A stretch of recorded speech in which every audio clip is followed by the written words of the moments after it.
ऋषिकेश में है क्या कोई?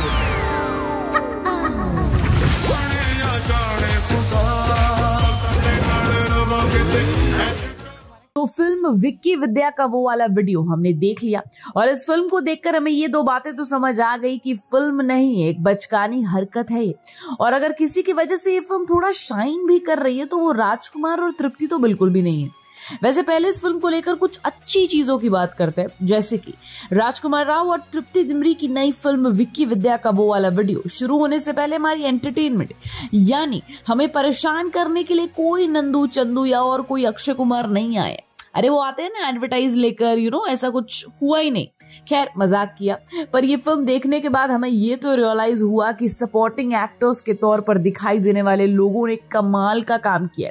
लगता है मैं एंटरटेन करने का जिम्मा सिर्फ इन्होंने ही उठाया था। मतलब कि एक नॉस्टैल्जिक वाली फीलिंग स्क्रीन पर राकेश बेदी, टीकू तलसानी और अर्चना पूरन सिंह को देकर आती है।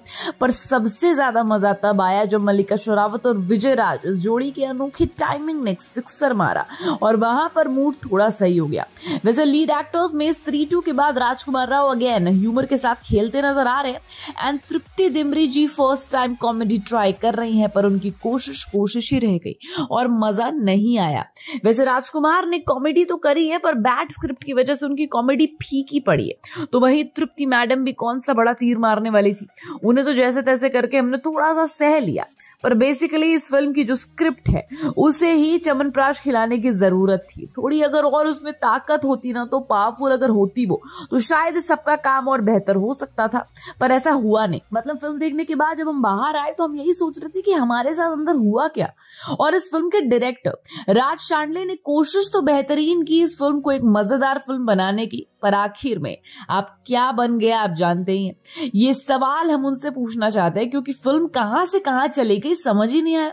1997 की टाइमलाइन में ये फिल्म दिखाई गई जिसमें एक कपल की हनीमून वाली सीडी गायब हो जाती है, पर इसमें 90s का बैकड्रॉप दिखाने की वैसी कोई जरूरत लगी नहीं रही थी। पर कुछ नया करने के चक्कर में इन्होंने ऐसा एक एलिमेंट इसमें डाल दिया, पर उसे सही तरह से एग्जीक्यूट करने में बहुत ज्यादा पीछे रह गए। मतलब ये तो कछुए से भी पीछे वाला हाल है। वैसे राज ने डायलॉग्स काफी हद तक ठीक ठाक लिखे हैं जो कहीं पर लैंड भी कर रहे हैं, पर कहीं कहीं पर बहुत फ्लैट है। मतलब दिमाग के ऊपर से जा रहे हैं और पता नहीं उनके लैंड होने का कोई ठिकाना है नहीं। मतलब ये हमें हंसाना चाहते थे पर कुछ हो नहीं पाया वैसा। वैसे अगर आप कई सालों से कपिल शर्मा शो पर कॉमेडी के नाम पर चली आ रही चीजों को देखकर सोचकर ये सोच रहे हो कि ये लिखा कौन है, तो बहुत वक्त तक राज शांडले ही शो के राइटर थे। पता नहीं क्रिंज ये शब्द उन्हें इतना पसंद क्यों आता है जो उनका नुकसान ही करा जाता है। अब उन्होंने आयुष्मान खुराना की जो ड्रीम गर्ल 2 बनाई, वो देखने के बाद सब लोगों को जो लगा कि ये क्या फिल्म बनाई है, हमारे पैसे वापस करो, वैसा ही कुछ विक्की विद्या के साथ हो रहा है।